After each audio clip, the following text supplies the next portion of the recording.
24 verse 1 says, on the first day of the week, very early in the morning, the women took the spices they had prepared and they went to the tomb. Verse 2, they found that the stone was rolled away. It wasn't in front of the tomb. And when they entered, they did not find the body of their Lord, Jesus the Christ. Verse 4, while they were wondering about this, suddenly two men in clothes that gleamed like lightning. They stood beside them, and in their fright, the women bowed down with their faces to the ground. But the men said, hey, why do you look for the living among the dead? He is not here. He has risen. Remember how he told you while he was still with you. Remember when you were in Galilee, the Son of Man will be delivered into the hands of sinful men. He will be crucified, but on the third day, he will be raised to life. And then the ladies remembered his words. Oh, Easter surprises, man. I dig them. Like, I really like them a lot. Like many of you, we have the tradition of waking up in a house and being given permission, not just permission, being encouraged to run around the house, pulling things apart, trying to find stuff. I mean, how great is that? My mom never gave me this permission. Just start looking at stuff, just start moving things around. She's like, hey, don't touch that. You're not supposed to touch that. Why? There might be some, what? That's awesome. Yes. This is a great day. I love that. I mean, it says 99 cents on it. This might have been from last Easter. I ain't gonna lie. But how great is a day when you run around your house and you just find things. Just get to look around and find stuff. You should just take that. I mean, I don't understand like what kind of day you guys have, but I've seen some crazy traditions where you start sprinting around and you're like, where do I look? Even when you find stuff that's like, oh, yes, I totally needed this.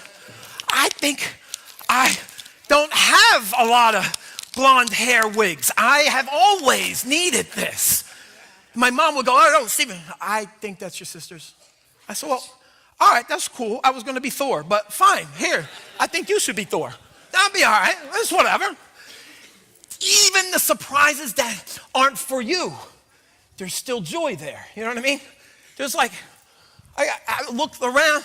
I got a Bible. That's awesome. I love these. On Easter, I don't know why my parents thought this was a good idea, but they would give me what they would call a paddle ball. I was raised in a time where my elementary school principal could actually use a paddle on me. That was a thing, y'all. I'm serious. I'm testifying. That was a thing. But my mom would give me a paddle ball to do this with. But I didn't want to do that much. What I really wanted to do was sit next to my sister and just smack her with it. I got permission to like do this. How great is that? Just to be like, what, Mom? I didn't know. I didn't even know. I don't even know what that's for. She'd say, well, why don't you look around for more things? Where would I look? I can't even. What is this? Bit of honey. Who knows about bit of honey? Everybody over the age of 40. The saltwater taffy of bees. It's fantastic. You haven't had? You haven't? Oh, gosh. You're welcome. Oh, my goodness. Happy Easter to you. He is risen indeed, because for real, this is a good day. What happens when you sprint around the house and you start looking for things? You might, look at everybody under the age of 40, feeling all around. What is that? What's next? What's around there? What is around there? I'm not going to lie. I put a lot of stuff around here, so you go ahead and look if you want. Look at Charlie Caldwell. The man's 84. He's like, I didn't see it. What is it? Was it the balcony? The surprise of Easter, it's awesome. I mean, it's amazing. I know there's stuff in the balcony. I know there is. You know what I don't love? I don't love the surprise of Holy Week. I don't love that at all. These ladies, Joanna, Mary, their best friend, Mary, these three, they were not prepared for any of the surprises of Holy Week. They were not at all. I mean, they're part of this movement. They're not prepared. Here they are, and their Savior's dead. They saw it. They weren't prepared to hear that, wait, it was Judas who turned him. What? Jesus trusted him so much, he made him treasurer. What? The surprises kept going. They heard the people turn. They heard the Roman government throw up their hands and go, I don't even know what's going on here, but let's execute them. They heard the church officials. They weren't prepared for any of these surprises. They weren't prepared for the whole movement to crumble overnight. Those kind of surprises did not bring them any joy.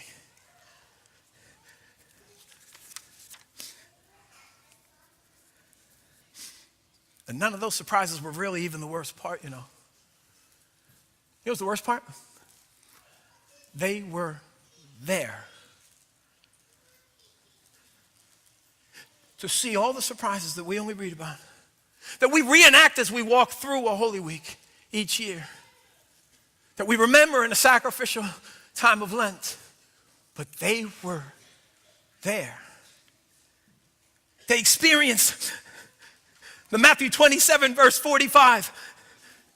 A midday darkness fell over the earth, Matthew records, for 3 hours. It's like the actual ambiance of the atmosphere grew dark. They were there. They were there when they heard Jesus, the voice that had up until this point spoken life and peace, welcome children and healing. What do you need of me? You want to see? Well, let's go. Go and wash. They heard that gentle voice have to scream out, my God, where are you? I don't get it. How did you turn your back on me now? Now, they were there.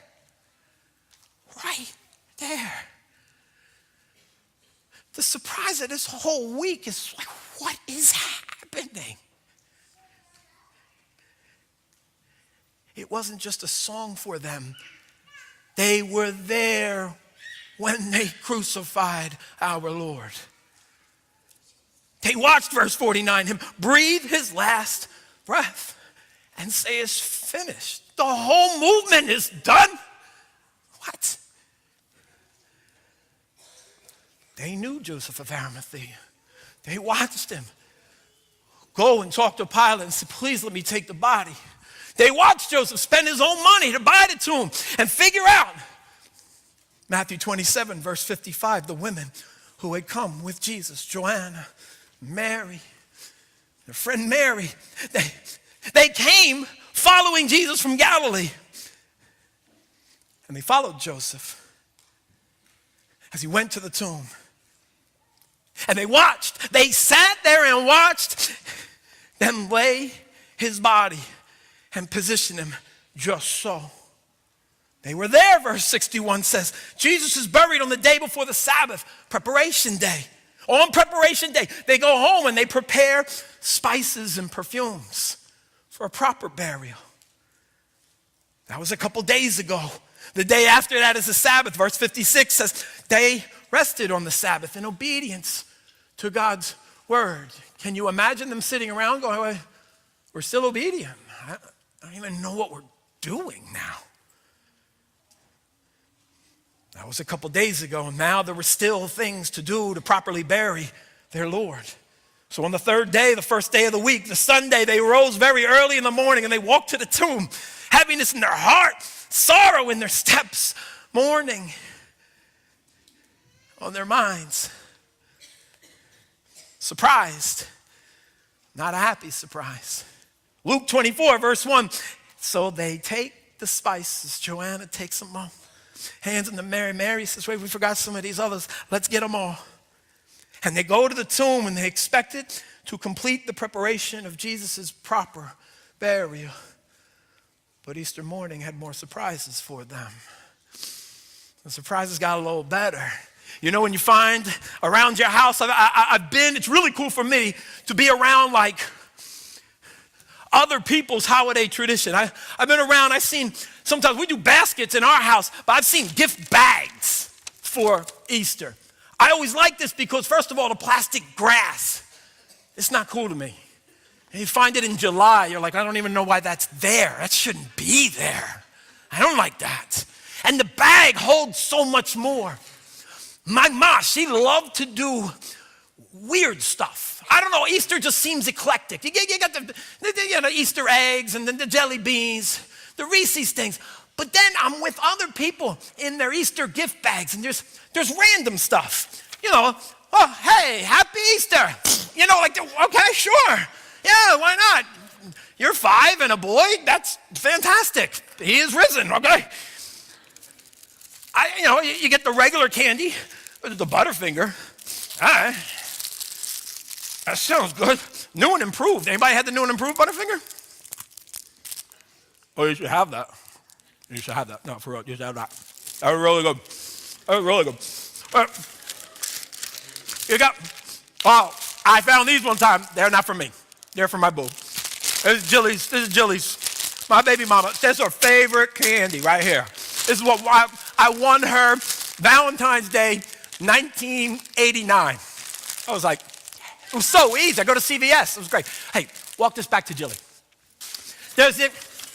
My mom would do this weird thing.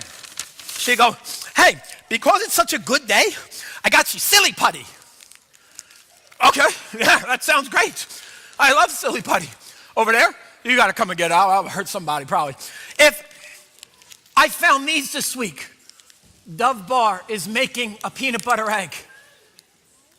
Becca Solkowski, did you know this? Were you aware of this? I mean, this is just good news. Aaron, were you aware of this? Oh, here, you should have them and give them to Baruch. Okay. My dad used to do this. I don't know why. I think he thought it was funny. I don't know why, but he'd give me money for an offering. Yeah, I'd pass it down. He'd go, here, take the money. I said, okay, here's the money. Okay, good. Then he'd pull out Easter time. He'd go, here, you want to eat the money? I was like, yes, best day ever. And why he gave me chocolate money, I do not know. This is my man right here. This is my man here. Take that one, and that one, and that one. Take this right here. It's good. People. Some of you are new to church.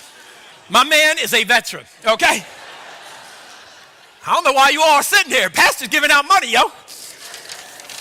My mom thought it was funny to give out big money. She said, hey, you need money? My mom would make it rain in my house. I don't know why. She'd go, hey, big money. You got big money? Oh, you big shot. Oh, you get the big money. I got the big money. Yeah. I don't know why. I still don't know why. Our family didn't have money, so I think we thought it was fun to play with money. I don't know why. One of the weirdest gifts I ever saw in an Easter basket, I saw this a while back, is genius. This is the motion-activated toilet night light. Yeah, let me read the description. Saw this come out of an Easter basket one time. I was like, you're my hero. You're the best dad ever.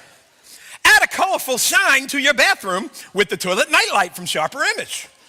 This ingenious little device hooks onto the edge of your toilet bowl and automatically activates when it detects motion. I didn't make this up. What kind of motion are we talking about? There's 8 distinct hues to pick from.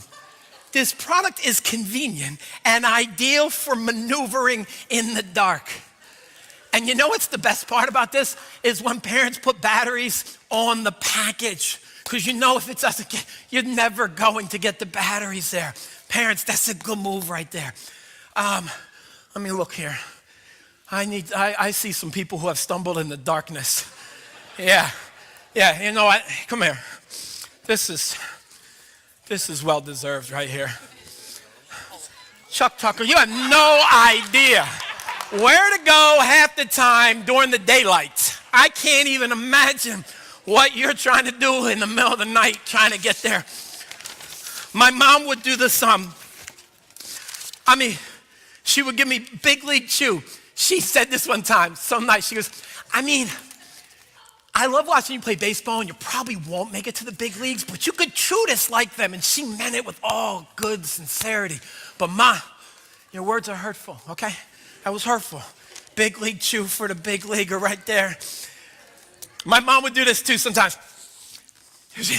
She'd do a little fake. I know she thought it was cool. She'd go like this, hey, because I know that you love lobster, here, I got you a lobster egg roll. You know, I was always like, thanks, I think. Maddie, you should eat that. That's fantastic, I think. But I always wanted her to be like, no, what I really wanted to do is just get you a lobster. I just wanted to give you a lobster. My dad would walk in with that and be like, hey, Captain John, yeah, man, you should enjoy that. That's what I always wanted to happen. My dad was a funny dude.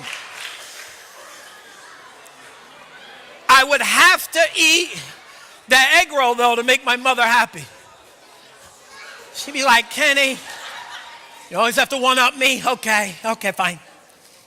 Here's a weird tradition. I went to a house on Easter, and they handed out funnels for funnel cake.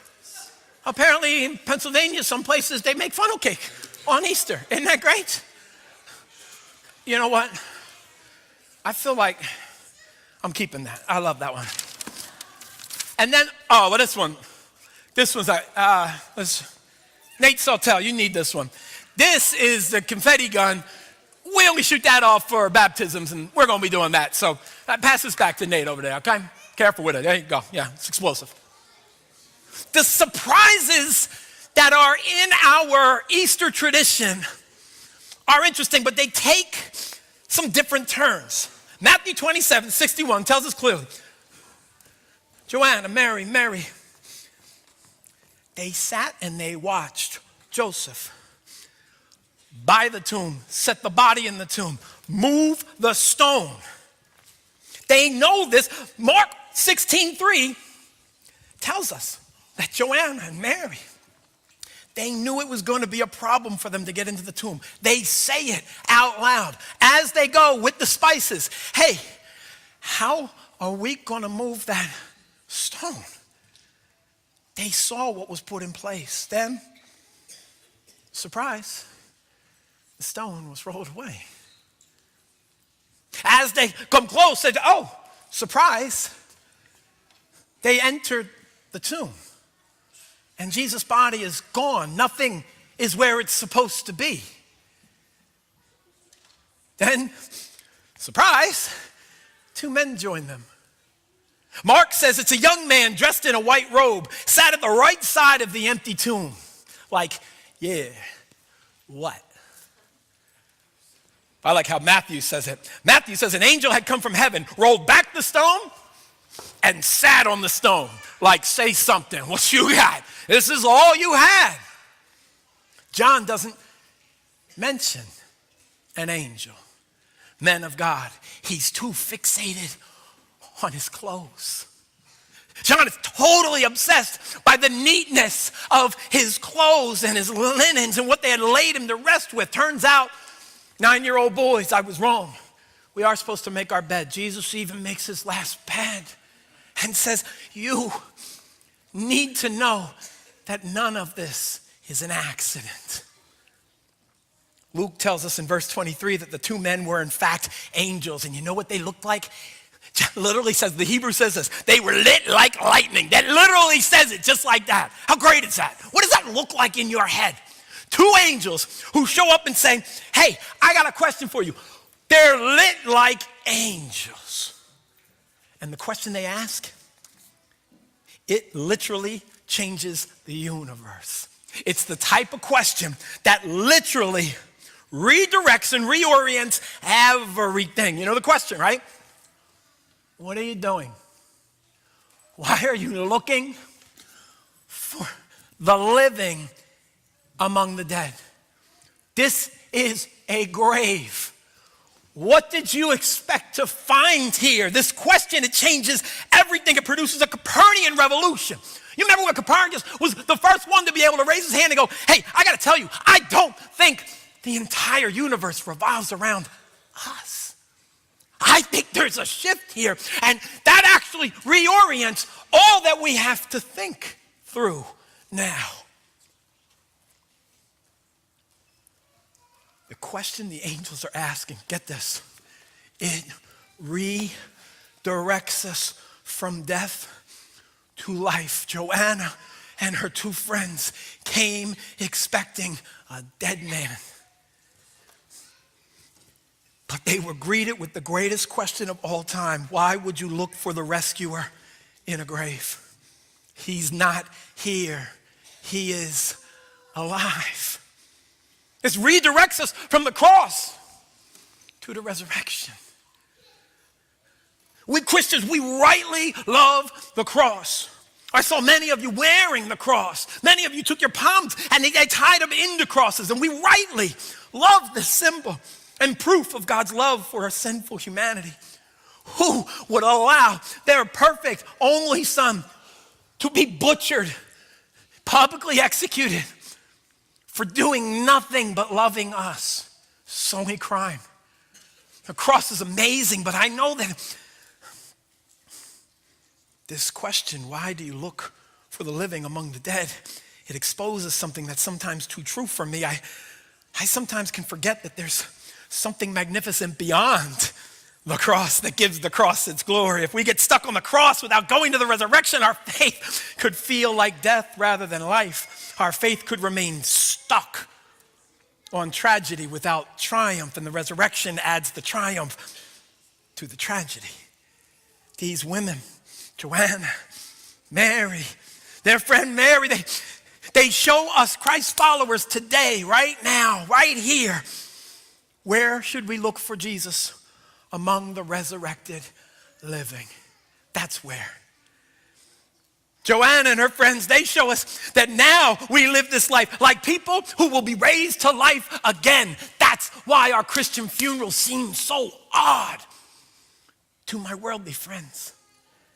They come in and we're singing and strumming and cymbaling and partying because what has been laid to death in this earth is being raised to life.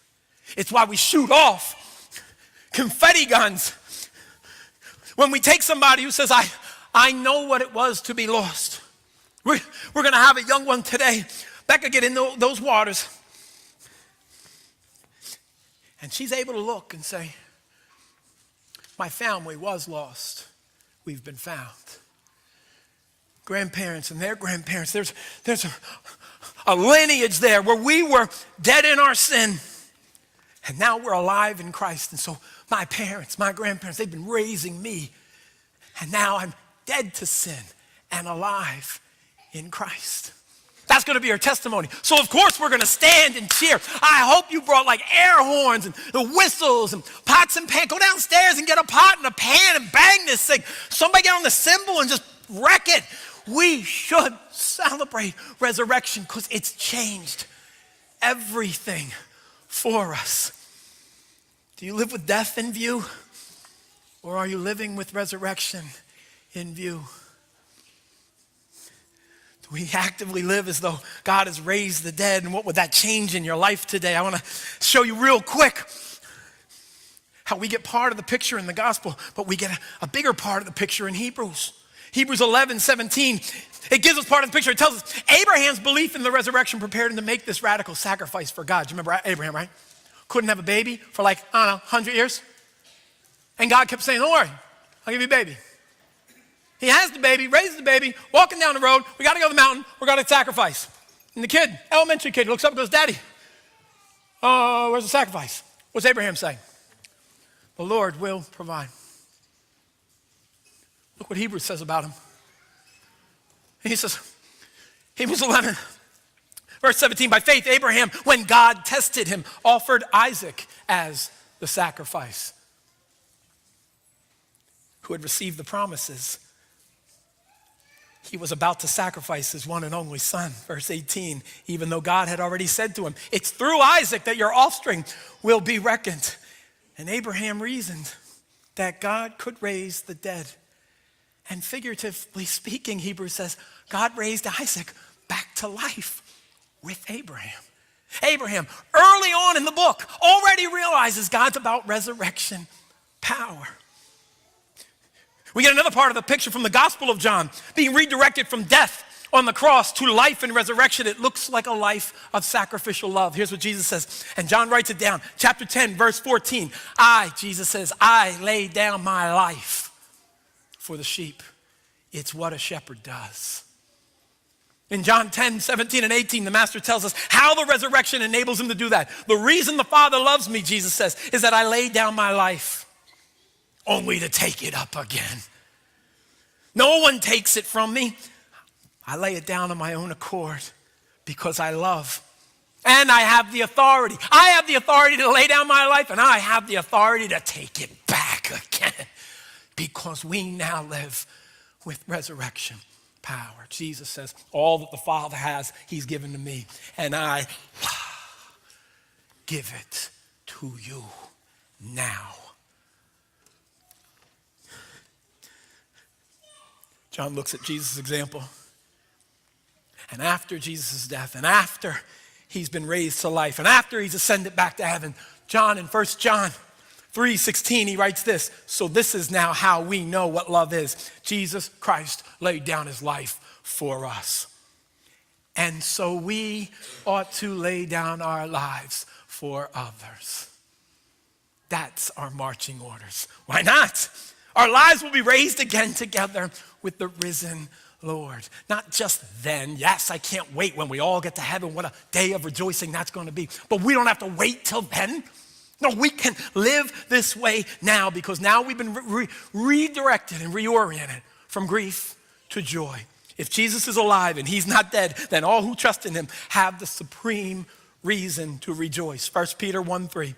Simply says, praise be to the God and Father of our Lord Jesus Christ. In his great mercy, he has given us a new birth into a living hope through the resurrection of Jesus from the dead. He's not talking about a hope for when you get to heaven. He's talking about a living hope that we live in today. Verse 6, in this you greatly rejoice, though now you go through trials and hardships and sufferings of many kinds. I know for some of you, you're new. You didn't know about bitter honey. You didn't know about confetti guns and baptisms, but maybe you also don't know that Christ's new life can give us great joy, life, hope, peace, even when our circumstances are broken. Even when life is not panning out the way you had expected, even when that job did not come through, and even when the companionship you were hoping for is not happening, even when the weather around your circumstances ain't so good. When we look at the empty tomb, and we remember that he's not here. I don't look for the living among the dead anymore. Oh, this reorients everything. Here's how I know. I have a friend of mine. Some of you are friends with him too. His name's Jan. Jan got sick with cancer. Jan went in the hospital multiple times. Jan had lots of things happen to him. And one time I went in to visit him and Jan wasn't there. I mean, he was there. He just wasn't talking to me. And the little beepy things weren't doing so good. And his wife was sitting there, and Cheryl would say, we're not sure if he understands. We're not sure if he's with us right now. And we walked through 84 days of that with Jan. And I got to tell you, honestly, I didn't think Jan was coming back to join us. But we still would sing songs of praise. We still would read scripture to one another. We still would tell funny stories over Jan, about Jan, not behind his back, right to his face.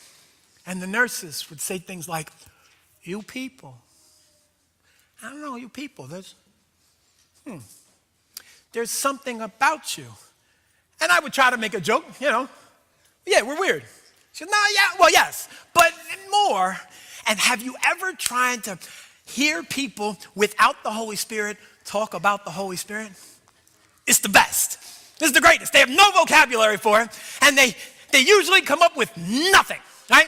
They know and they feel, and they go, but no, what I feel when I come into this room and this, it's a, right? And she'd call another nurse in, and another nurse would come in and go, yeah, I've been feeling exactly the same way. And I'm like, oh, what way? You didn't say any words. I go, no, you understand. It's a thing that when the other rooms, and then I come in here and I go,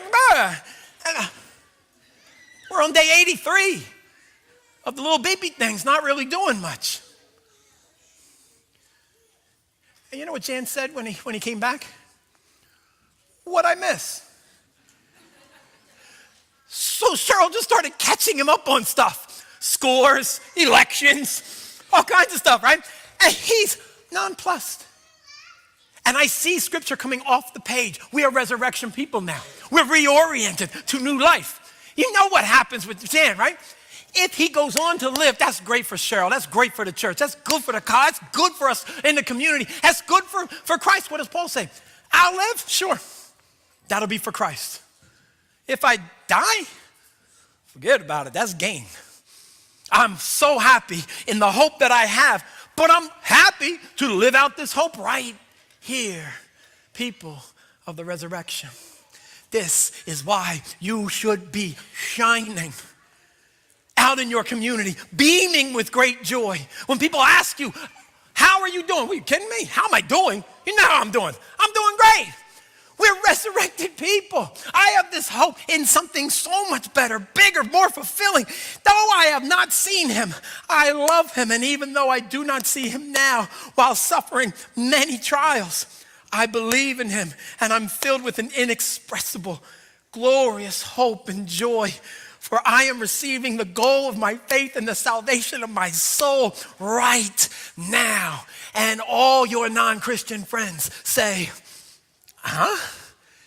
But watch how they're intrigued by your light and your peace and your hope and your warmth. If you guys are rookies, if you're new at this, if you're just checking this out, your friend told you to come.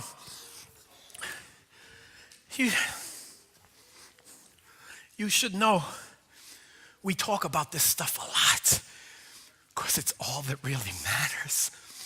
I've become so bad at small talk. I get to, hey, how are you? And my small talk's over. I got nothing else. Because I literally care, how are you? And how have you been doing? And where are you going next? How can I pray for you? Oh, well, you're a pastor. You're a professional Christian. You're supposed to do that. No. Because I hang out with Lo Hall and Matt Poor and Jackie. I know the Nielsen family. I know exactly who Bev Coulter is and why Chuck Dodds and Don Christensen and Ruth Cameron, Lambert Brandis and Nikki Caldwell. I know why they wake up every morning. Because they know our tragedy has been turned into triumph. He's not dead. He's alive. And so are we.